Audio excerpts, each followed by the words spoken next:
Welcome to the Banker Lamp. Please enjoy the video. In this video, I will explain how to make oxygen for your fish at home without electricity. Ensuring your aquatic friends have enough oxygen is vital for their well-being. Many believe electricity is essential for aeration, but that is not always true. We will explore several straightforward, non-electrical techniques that effectively increase dissolved oxygen in your tank. These methods are easy to implement and can be very beneficial, especially during power outages or for off-grid setups.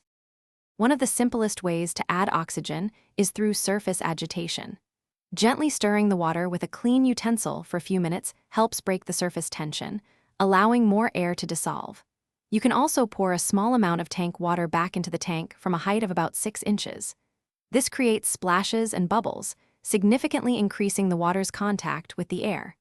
Repeating this process 2 or 3 times daily can make a big difference for your fish. Live aquatic plants are natural oxygen factories for your aquarium. During daylight hours, they perform photosynthesis, releasing oxygen directly into the water. Plants like hornwort, anacharis, and java moss are particularly effective and easy to care for. For a small 10-gallon tank, having 5 to 10 healthy plants can provide a significant oxygen boost.